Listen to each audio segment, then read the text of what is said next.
In planning for the summer of 1893, another holiday tour in the Japanese Alps, 3 expeditions stood out prominently before my mental vision as affording the greatest promise of interesting exploration. These were crossing of the Harunoki Toge in the northern portion of the range, the ascent of Kasadake in Hida, and that of Hodakayama on the border of Hida and Shinshu. The Harunoki Pass had not for many years been crossed by foreign travellers, though I knew of several parties that had made the attempt. Kasadake and Hodaka also were still untrodden summits as far as foreigners were concerned, and even the people who know them the best by sight seemed to have such a wholesome respect for their formidable appearance that they were not anxious for closer acquaintance. The best way of reaching the Harunoki Pass is from Zenko-ji on the Karazawa-Naotsu Railway. On the whole, it reminded me of a combination of a Swiss mountain line and part of that between Genoa and Spezia. The 26 tunnels we went through gave one the feeling of passage from end to end of some gigantic flute. The journey, 12 miles, occupied 70 minutes, and as the engine was behind us, we could keep the windows open without the risk of asphyxiation.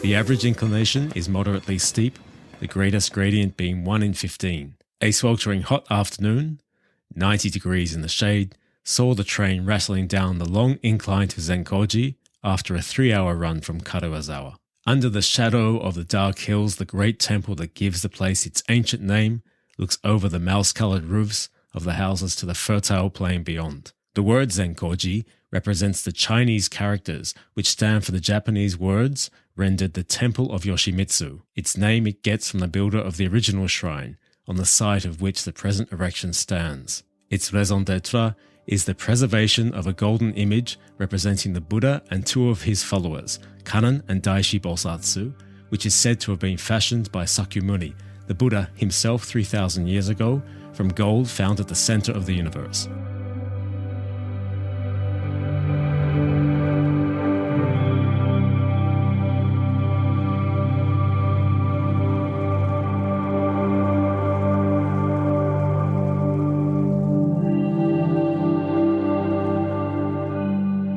The strange adventures through which the image is said to have passed begin with its journey from Korea, when Buddhism was first introduced through that country into Japan in the middle of the 6th century AD.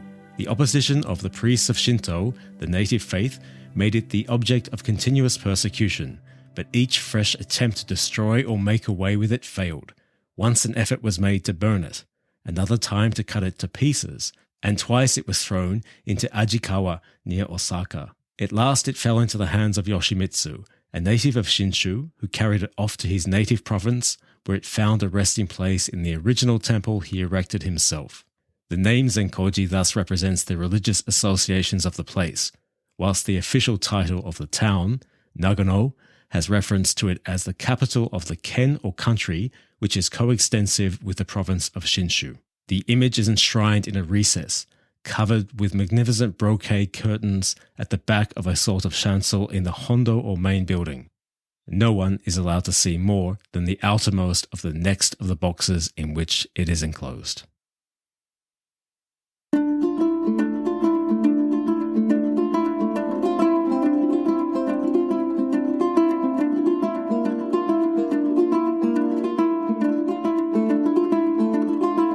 Hello and welcome to Snow Country Stories Japan. I'm your host, Peter Carnell, a tour guide and writer based in Nagano, and this is a podcast all about life and travel in Japan's legendary Yukiguni. This isn't a podcast that spends a lot of time exploring the cities of Japan. In fact, one of the reasons behind starting it was to take listeners outside of the sprawling mass of Tokyo, Osaka, Nagoya, and into the regions of Japan that relatively few international visitors or foreign residents spend time in. But in today's episode, we'll be heading into a city, but a small one, in exploration of Nagano. The abridged reading you just heard is taken from the 1896 publication, Mountaineering and Exploration in the Japanese Alps, by Reverend Walter Weston, accounting for his arrival in Nagano City and its famous temple of Zenko-ji, en route to further exploration of the surrounding mountains. Nagano City is the largest city in Nagano Prefecture, a mountainous prefecture that boasts many of Japan's highest peaks. Much like the 19th century, Nagano City remains a hub for visitors heading into the mountains of this area of the snow country, including today its many ski resorts. Multiple national parks, the famous snow monkeys, the Tatsuyama Kurobe Alpine route, and more are all readily accessible from Nagano City. For that reason, Nagano City is often, if not primarily, regarded as a transit point providing access to the mountains and snow country, but in today's episode we'll explore the history and highlights of the city itself in an effort to answer the question, what does Nagano City have to offer in its own right? As a tour guide, I know the city pretty well, and over time it has occurred to me that Nagano is a city, I guess like all cities, of connected yet also disparate stories and entwined histories competing for our attention. As a guide, it's my job to help untangle those histories for my guests and construct coherent, and I hope entertaining narratives, and in trying to do that, I noticed something about Nagano. It is a city, the most interesting elements or stories of which are in some way hidden. Intentionally. That means we have to work a little harder to find them, and I think that actually sums up Nagano, a city which is small and at first appearance does not have the attractions of other cities, and what it does have has to compete with what's just outside the city in terms of the snow, ski resort, mountains, all that good stuff. This guide includes the highlights of Nagano City along with popular day trips, where to stay, how to get there, and of course, if you're so inclined and not totally put off by this podcast, I provide information about my tours and services as a guide. Worth pointing out that each episode of the podcast has chapter markers allowing you to skip to the specific sections, and there's links to everything we discuss in the show notes and on the episode page of the Snow Country Stories Japan website, snowcountrystories.com. I hope you enjoy.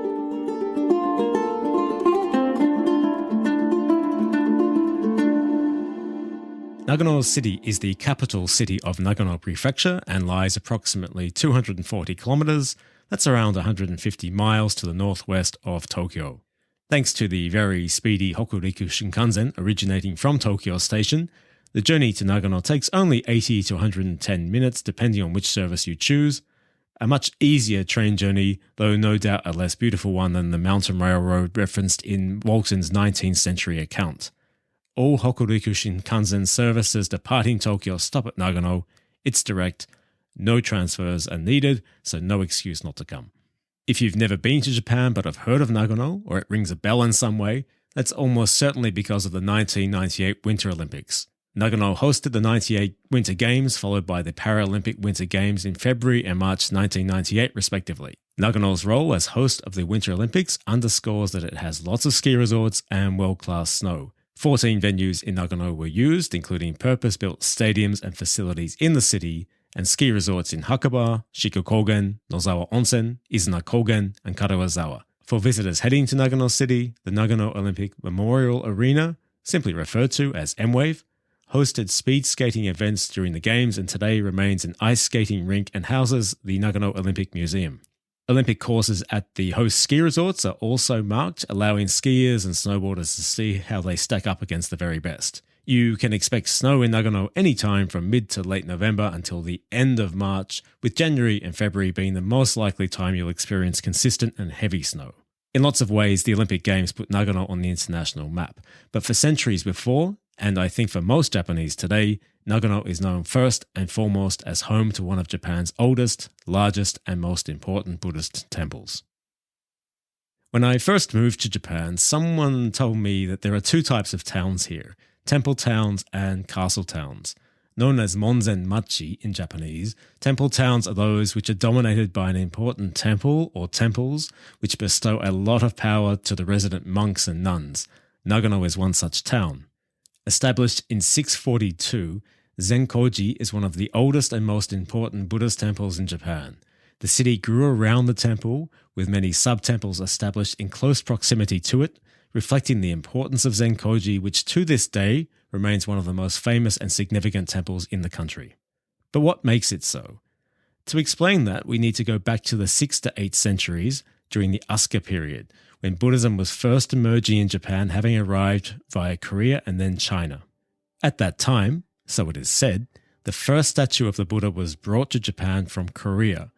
The statue depicts the Amida Nyorai, the historical Buddha, the man whose teachings Buddhism stem from, flanked by two attendants, two bodhisattva, or in Japanese, bosatsu. The introduction of a foreign religion was met by resistance, and as the opening reading accounted for, the statue was defaced and thrown into a river. There it lay, like the ring on the riverbed, awaiting or perhaps beckoning someone to salvage it. My precious.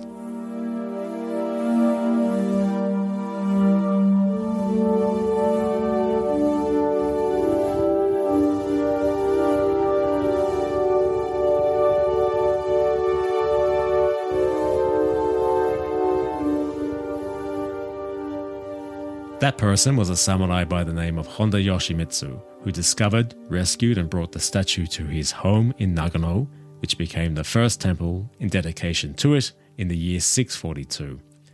Since that time, almost 1400 years, a temple has stood in one form or another in dedication to the statue, said to be housed in the main hall. I say said to be, as we are not allowed to view it for ourselves. No one is. It is hidden from view. The same statue that Walton referenced in his 19th century account as off-limits remains hidden from us today. Legend tells that the statue communicated with Honda Yoshimitsu, declaring that it must be hidden from human eyes for the rest of history. Kept in a box for its protection, we cannot see it. Indeed, we typically cannot even see the box, yet we can get close to it by descending a tunnel underneath the temple, a darkened tunnel, completely dark that runs underneath the temple below the altar. The darkness represents our death, and as we move back toward the light, our rebirth, there is a physical object in the tunnel that marks the point you are beneath the statue, and for those who find it, it is said to bring forward your enlightenment and your own Buddhahood. After all, Buddhists believe that ultimately we will all become Buddhas ourselves. The Chinese characters for Zenko-ji also translate as Virtuous Light Temple. Somewhat ironic that the treasure the Temple of Virtuous Light houses will spend the rest of human history hidden in the dark.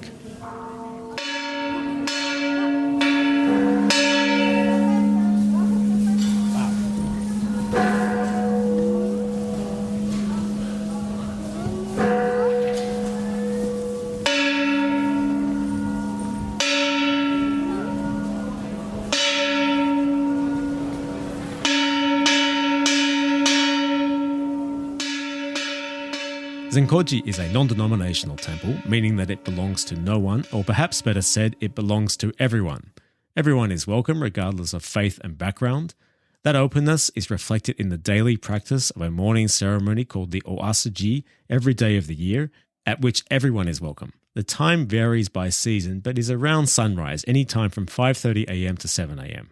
I've included a link to the schedule on today's episode page. Given the temple's ongoing importance for many Japanese, including pilgrims, the streets surrounding are lined with shukubo, traditional temple lodgings. Anyone can stay in them, regardless of your faith or background, and they offer a tremendous way to extend your time at or understanding of Zenko-ji. I'll come back to this later when I discuss accommodation in Nagano.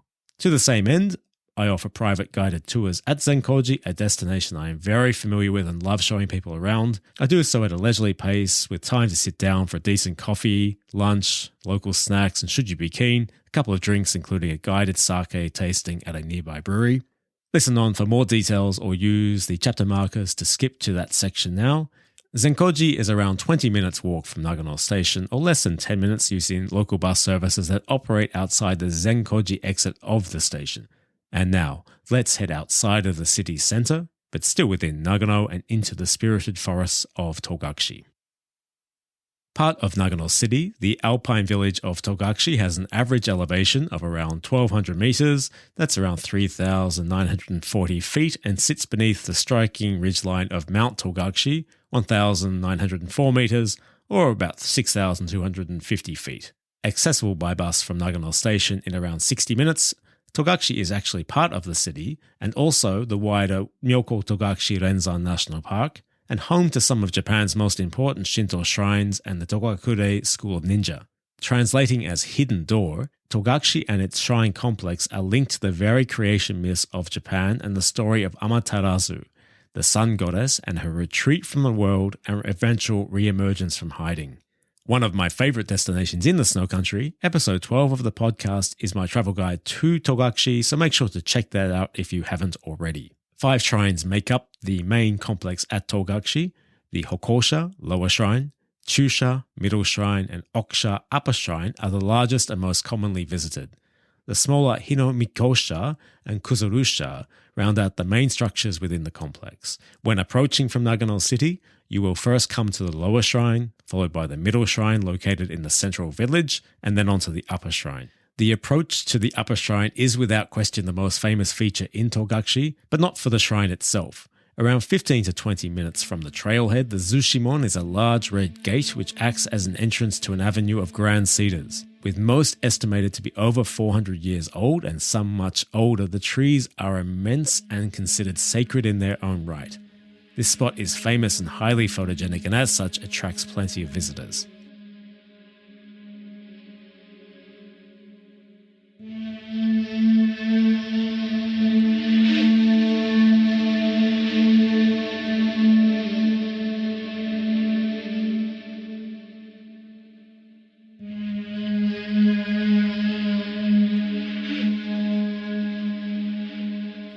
Mount Togakushi has been a focal point of devotion for at least 1,000 years and likely 2,000. Densely forested and a place of deep cold and heavy snow in winter, it was long considered inhospitable, the Okuyama, deep mountains. It's the domain of bears and supernatural beings such as Tengu, the mischievous long-nosed or bird-beaked yokai, demons and powerful kami. It was a place that few humans ventured willingly, and when they did so, it was often to seek refuge and hiding. Known as Yamabushi in Japanese, mountain ascetics and followers of the syncretic Shugendo faith system, which blends Buddhism, Shintoism, Taoism, and folk beliefs, seek out the mountains to engage in ritual practice intended to bring on their spiritual death and rebirth. Though very real, they have long held an almost preternatural reputation in Japanese culture and are synonymous with Togakushi, the forest, caves, and mountains itself acting as a beacon for the Yamabushi, the story of whom is entwined with that of the Togakure School of Ninjutsu, which can be explored at the Togakure Ninpo Museum and Chibuko Ninja Mura or Kids Village. As said, episode 12 of the podcast was my travel guide to Togakushi, so I won't go into full details here. Should you be interested in visiting, make sure to listen to that episode in which I discuss all this and more, including Togakushi Ski Resort, the nearest ski resort to Nagano City, the area's famous soba, takezaiku, accommodation, and more. Whereas the ninja were about deception, trickery, and hiding in the shadows, their samurai counterparts, shall we say rivals, were all about fronting up at the agreed time, in the right gear, and having a proper dust-up. The story of feudal Japan cannot be told without accounting for its legendary warrior class, a history you can explore while in Nagano City by visiting the little-known neighborhood of Matsushiro. Only 30 minutes by bus from Nagano Station, Matsushiro is home to some very well-preserved samurai residences and other historically important buildings. But it's what lies beneath, hidden underneath this quiet pocket of the city, that makes Matsushiro such an intriguing destination. But let's come back to that. Under the control of the powerful Sanada clan during the Edo period, that's the 17th to late 19th centuries when Japan was at peace and under the control of the Tokugawa shogunate, Matsushiro was a samurai stronghold and remains a historically important enclave thanks to the preservation of multiple Edo period buildings. The Bunbu Literary and Military Arts School and former Sanada residence, built in 1855 and 1864 respectively, rank among the best preserved examples of such buildings in Japan, while the former Higuchi residence, the Yamadera Jozan residence, and other original samurai homes are equally impressive, and although the original castle no longer stands, Matsushiro Castle Park includes reconstructed gates set up on the restored foundation walls, at its most beautiful in spring, when many cherry blossom trees within come into bloom.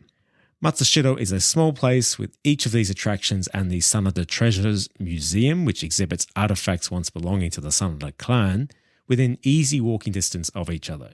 Matsushiro is, however, quite sleepy and otherwise anonymous, with the important heritage of the area not being fully capitalized on, nor is what lies beneath. On November 11th, 1944, around 9 months before Japan's surrender and the end of the Second World War, construction began on a subterranean facility that is today referred to as the Matsushiro Underground Imperial Headquarters. Hidden beneath and interconnecting between the small mountains of Mount Maizuru, Mount Saijo, Mount Minakami and Mount Zozan, the tunnels were intended to house the Japanese government and military leadership, critical government agencies, NHK, the Japanese broadcaster and telecoms, and the imperial family in the expected event of an invasion by Allied forces. Intentionally chosen due to its distance from the Pacific coast, where any invasion would likely come from, its mountainous topography that could negate the use of dive bombers, hardened rock it would hope would withstand bombardment by the American heavy bombers, and the general anonymity of the area. Had history taken a different course, Matsushiro may well have been the site of the last stand of the Japanese imperial forces. Their construction was a closely guarded secret, and little information about the tunnels is in the public domain. They were 75% complete, with digging continuing up to the day of surrender on August 15, 1945. It is estimated that between 7,000 to 10,000 labourers were used, the majority of whom were forced Korean labourers. Korean comfort women were also said to have been present. Conditions were harsh. Lack of heavy machinery and expertise meant the tunnels were created by blasting with dynamite and then digging out the rockfall by hand. Collapses were common.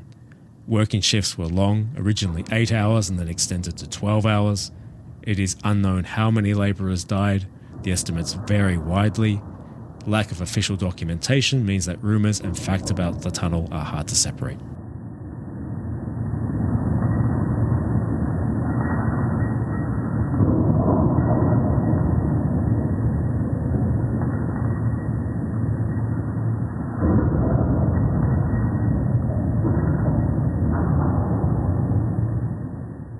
A 500-metre section of the tunnel underneath Mount Zozan, often referred to as the Zozan Tunnels, has been reinforced and is open daily from 9 to 5. Admission is free. It's important to set your expectations before going there. The tunnels are basically empty, there is very little information, and it goes without saying that visitors should of course be mindful of the sensitivity of such a place. But it is worth visiting and speaks to a hugely painful and important period of Japanese and global history that in many ways remains hidden from our view today. As a tour guide based in Nagano, it goes without saying that I guide in Nagano City, starting with my On the Trail of Japan's 7 Lucky Gods and Zenko-ji private tour. Available all year round, I designed this tour to take you in search of Japan's Shichifukuji or 7 Lucky Gods, on a route that leads you through Nagano City to sub-temples and other spots of interest and eventually onto Zenko-ji. Along the way, I introduce you to each of Japan's 7 Lucky Gods, gods who play an important role here and embody everything you'd expect: long life, fortune, beauty, contentment, wisdom, and more. And in doing so, touch on some surprising aspects of Japanese culture, including the fact that only one of the 7 gods is actually from Japan. Once at the temple, we explore its history and significance, the whole story, including why Zenko-ji has more swastikas than any other temple in Japan. While we walk, I also introduce you to favourite eateries and cafes. I prioritise leading you to a decent coffee, while sampling Nagano's food culture, and should you wish to, making sure we have plenty of time for lunch, a little shopping, and guided sake testing at a nearby brewery. The tour is private and available all year round. Check out the tour page on the Snow Country Stories Japan website for more information, including my Forest Shrines of Togakushi private tour, which I also discuss in my travel guide to Togakushi in episode 12, and the option of a fully customized one or multi-day tour with me. I'd love to be part of your travel experience.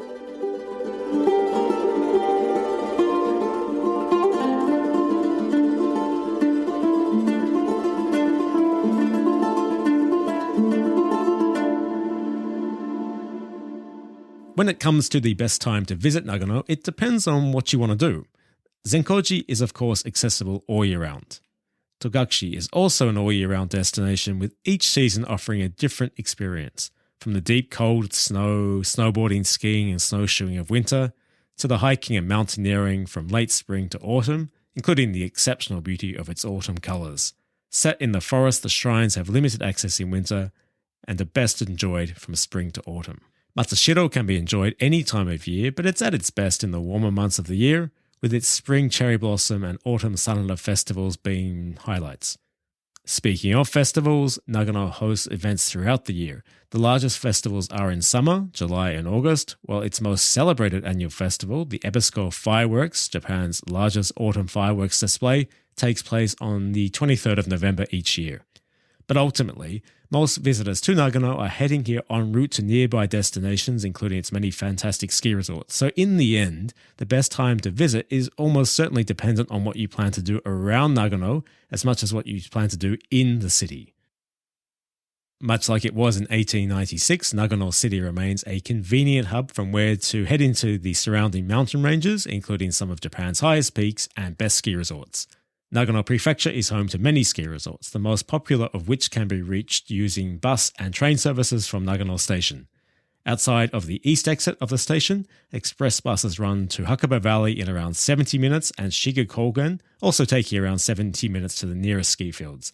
If you're headed to Shiga, make sure to listen to episode 13, which is all about Shiga Kogen, Japan's largest and highest ski resort. To reach Nozawa Onsen, jump on the Shinkansen for the short 10-minute ride to the next station, Iyama Station, and then take the express bus from Iyama to Nozawa, another 30 minutes. Skiers and boarders heading to the resorts of Myoko can take the local Kita Shinano line from Nagano Station to Myoko Kogen Station, a journey of 45 minutes.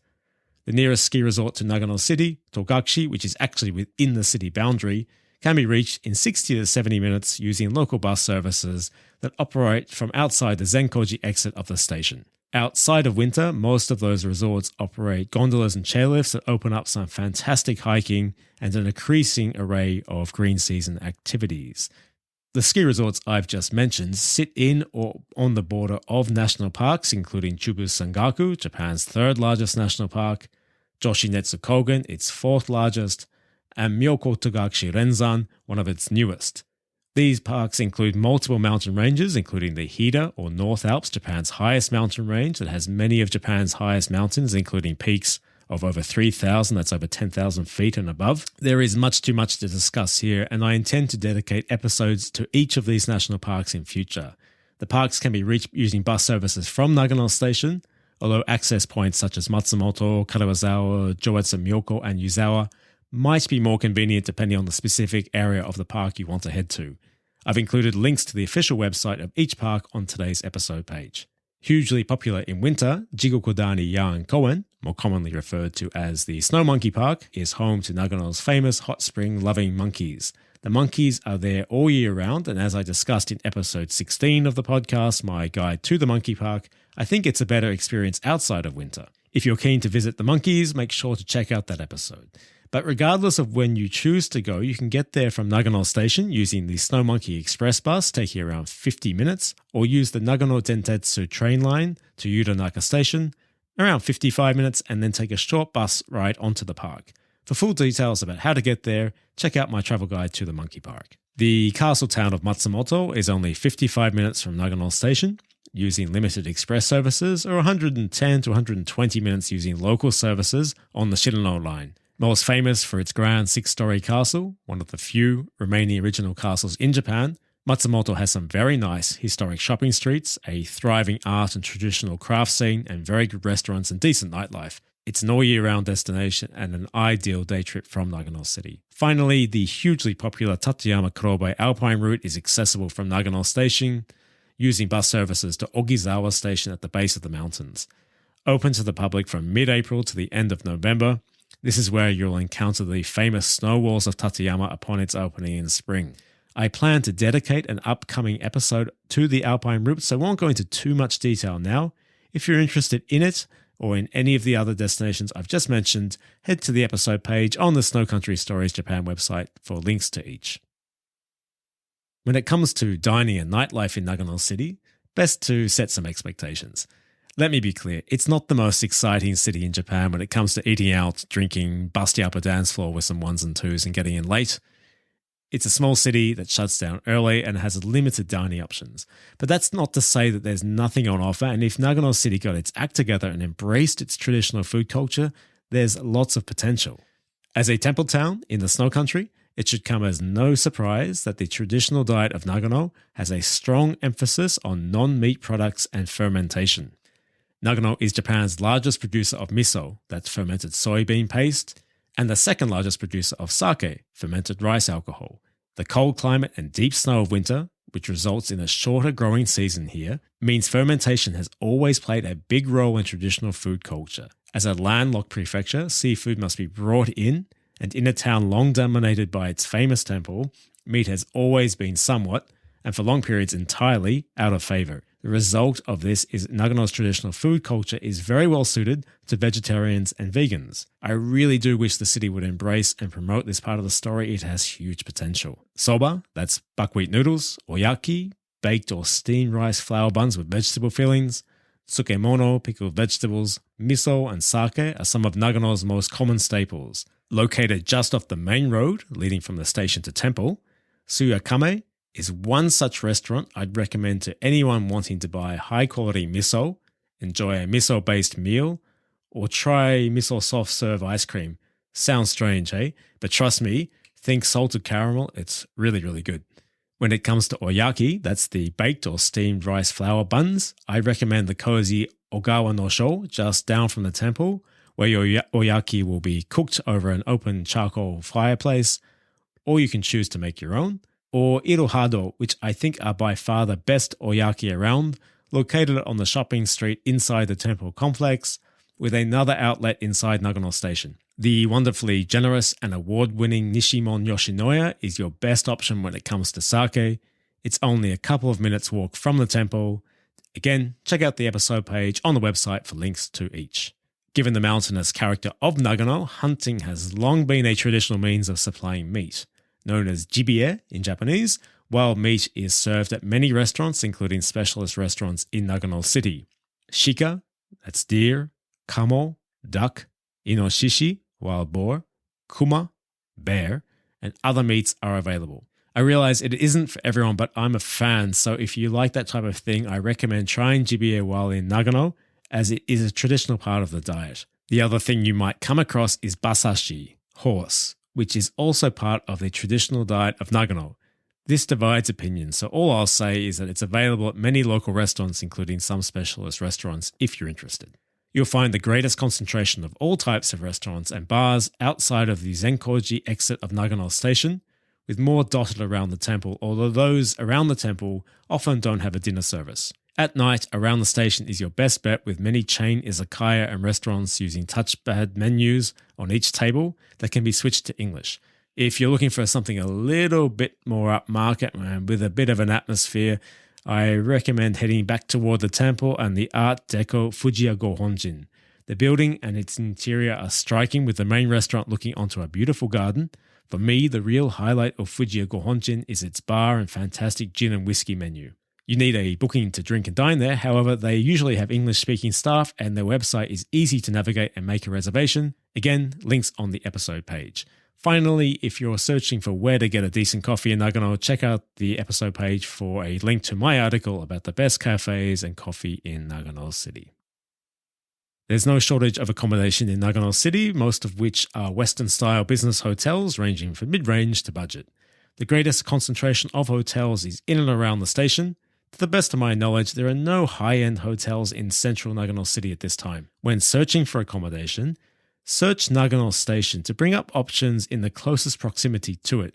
If you simply search Nagano, booking sites will likely bring up options across the prefecture and perhaps well outside of Nagano City. Hotels near the station are usually well priced and by far the most convenient option. The other option when visiting Nagano City is to stay around the temple, around 20 minutes walk or under 10 minutes by bus or taxi from the station, at one of the many shukubo or temple lodgings around Zenko-ji. These are Japanese-style traditional inns with on-floor futon bedding, tatami matting and low furniture. The quality varies, with some very nice options available, and staying in one offers visitors further insight into the practices of the temple, including easy access to the morning service. However, it's worth checking the details prior to booking, as some, if not most, have shared toilet and bathing facilities for guests, early dinner services, and they may have a curfew. Finally, as far as I know, there's only one onsen, that's Natural Hot Spring in Nagano City. Open daily, Oroikan operates from 6 to 9 a.m. and then from 10 a.m. to 11 at night. Entry costs 800 yen for adults, with bars segregated into men's and women's, including multiple indoor bars, a large outdoor bath, and saunas for both. Oroikan has a policy of no tattoos. If you're able to cover up your tattoo, you shouldn't have a problem. However, if that's not possible, unfortunately, this isn't the onsen for you. There's a cheap and decent restaurant on the second floor, open daily from 11 a.m. to 8:30 at night, serving the usual staples, ramen, katsudon, soba, cold beers. It's a 20 to 25 minute walk from Nagano Station, or very conveniently, they also operate a free shuttle bus to and from the Metropolitan Hotel outside the station's Zenko-ji exit. Nagano Station is a stop on the Hokuriku Shinkansen line running from Tokyo to Kanazawa, making Nagano City a very easy destination to get to. All services departing Tokyo stop at Nagano, an 80 to 110 minute journey depending on which service you choose. There are plenty of services throughout the day. From Kanazawa, the northern terminus of the Hokuriku Shinkansen line, services take between 60 to 90 minutes and are just as frequent. For visitors heading to Nagano from Nagoya, limited express services take around 3 hours running along the scenic Shinano line from Nagoya Station to Nagano Station.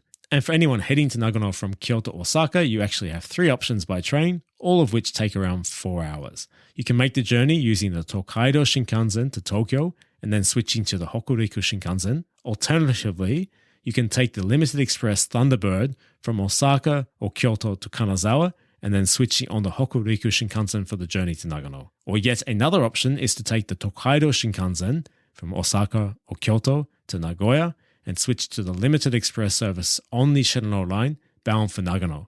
As I said, all 3 options take around 4 hours and all are covered by the Japan Rail Pass. If you're traveling on a budget or just fancy not using the train, Japan also has a fantastic setup of express and overnight bus services, including those that reach Nagano from other major cities. The services are cheap, clean, and convenient. Different companies operate to and from Nagano with daily services. A Google search to bring up some good options. It really is all too easy to get to Nagano. There's no excuse not to come. It's a gateway to the snow country, and I hope that this episode has made clear there are reasons to visit Nagano City in its own right. That's it for today's episode. I hope it's piqued your interest in visiting Nagano City. As mentioned, I guide in Nagano all year round, so should you be interested, don't hesitate to get in touch about one of my listed private tours or inquire about a fully customized tour with me.